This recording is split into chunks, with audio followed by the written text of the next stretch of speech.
One out of every 3 light bulbs in France is powered with uranium from Niger. Whereas back in Niger, over 80% of their population don't even have access to electricity.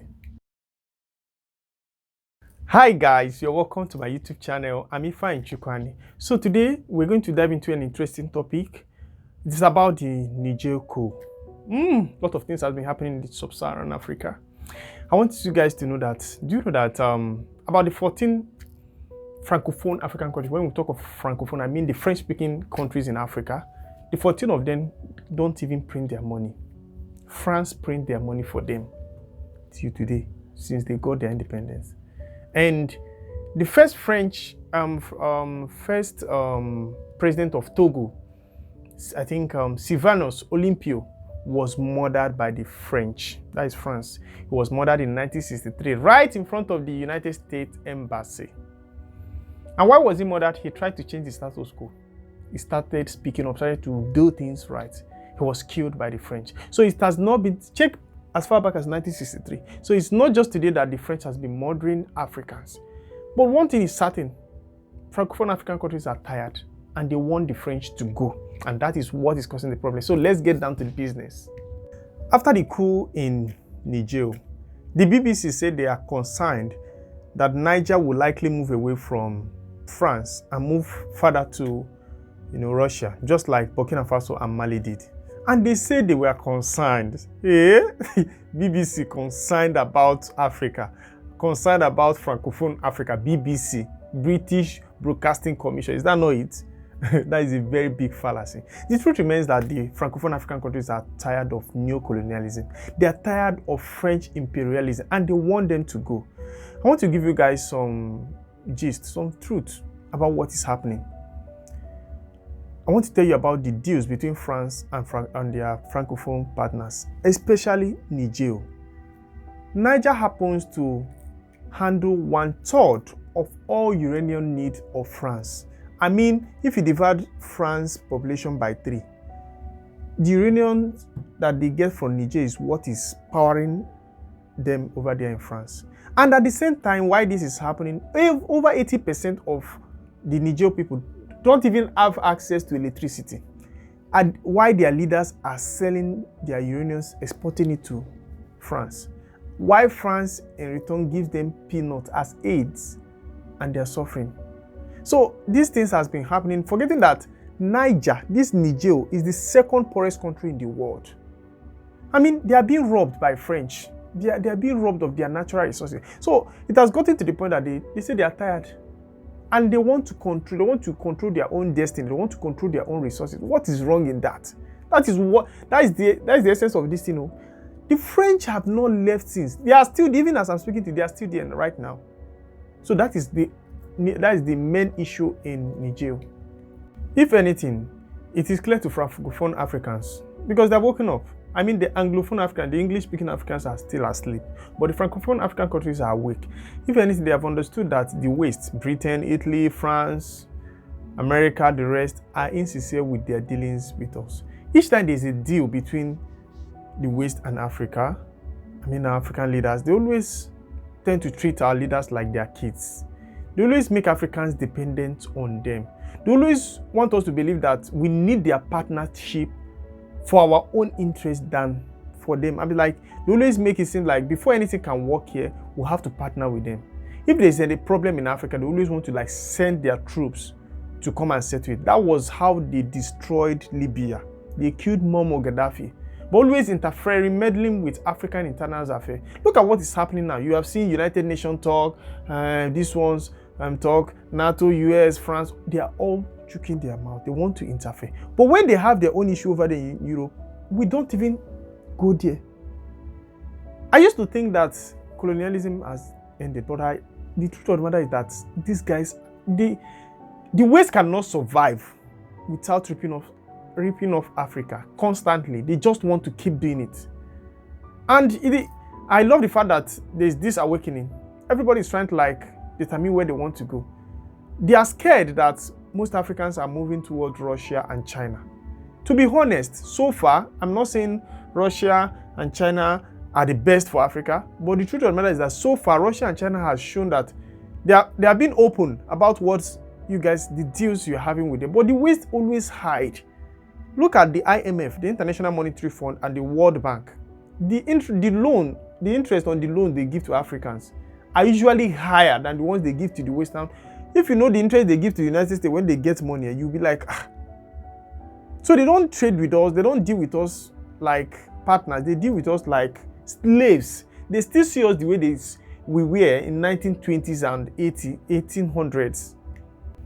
And to our African leaders, African politicians feel so powerful because Africans have not reacted yet. I mean, so far there has been relative peace in Africa. The coup that just took place in Niger could be said to be a kind of coup that is received very well by the people because there has been relative peace in Niger. Honestly, it's a bloodless coup, okay? And I keep saying, I was discussing with my friend that I told him that the Niger, that is Niger, are the only country that is acting as like an umbrella or a blocker between us and the Sahel. As like they're like blocking all those northern Africa that have always had endless kind of infinity wars and the problem. So if there's anything that is going to affect Niger, it's definitely going to affect Nigeria. Should Nigeria, I mean ECOMOG, set their boot in Niger, it will backfire. France, US, Russia, China, and others, they're just waiting patiently, looking for what Nigeria will do. If I'm the president of Nigeria, that is a legal president, not what we have here now. The most I can do after checking other avenue is economic sanction. That is after dialogue and things are not working the way it should. Nigeria cannot afford to actually provoke a military strike. Those that staged this coup in Niger, I would say they already consolidated their power, and it will be foolhardy to try to actually dislodge them now. Russia will arm them. That's what I see. China will actually arm them. And then the US, France, Britain will arm ECOWAS. And guess where the battlefield will be? Africa, West Africa. Who will be the victims? Africans. If you think what I'm saying might not make sense, I'm just trying to tell you guys what I know is actually going to happen. If we think it's a joke, ask Libya. The only casualties in the Libyan problem were the Libyans, not the Americans or those that came to destroy their country. Nobody fights on their own soil. If you think or you believe that the interference of the West is in our interest, you would be wondering why haven't they defeated the insurgents in those countries that they spent so many years in. I mean, America spent 20 years in Afghanistan. They later left and the Taliban took over. Djibouti, that is the Horn of Africa, has about 8 countries military formation. But their presence there is useless because you still have ISIS and Al-Qaeda in the northern Sahel region of Africa. What are they doing? I mean, we can't keep trusting these guys for our safety. Africa, as in Africans are the only ones that can save Africa, not the West, not the East, not anyone but Africans. And there's one interesting fact I saw the Niger guys, trying to jubilating in the coup, and I was seeing stuff. When the country was cool, there was no coup. The politicians were using the army, they were using the police, they used it to intimidate the masses, and they kept looting. But now, same military or army that they used to intimidate the masses are the ones that have now dethroned them. And the politicians are expecting the people to fight, actually protest. But the people are not doing that. The people are not having it. People are actually happy that it is happening. And the truth of the matter is that military rule is no longer fashionable. But the moral of the story is that when the chiefs are down, African politicians will use the people to fight their war. But unfortunately, it doesn't work anymore that way. Because once it happens, everybody becomes bloody civilians. Yeah. I mean, if you check very well, look at the line. All the countries are on the top of Nigeria are now military, should I call military countries? This is a problem. Can you see? Just look at the line. Will Nigeria one day experience their own coup? I hope it doesn't happen, because for me, I don't like military government. Honestly, it's not the best form of government. But what causes military rule? Same thing we are talking about. When you have, look at what happened in Nigeria. It's like what happened in Nigeria is the reason why military could just take over. People came out. Do you know that all the military formation in Nigeria voted for Peter Obi? All. And then you rigged the election to put in another person. One of my friends said, African politicians want democracy, but they hate free and fair elections. They want democracy, but they hate the rule of law. If Africa wants democracy, then we have to take elections seriously, very seriously.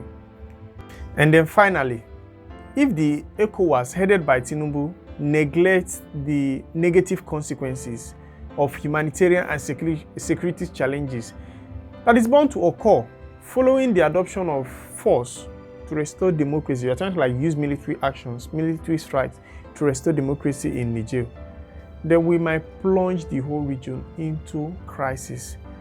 And we're going to have ourselves to blame, not the West. The West are actually going to feed on our carcass. They don't care about us. They care about our resources. That is what will happen. I hope I'm able to demystify some of the things that is happening, and you could pick one or two. Thank you guys for watching to this point. See you guys next week. Bye.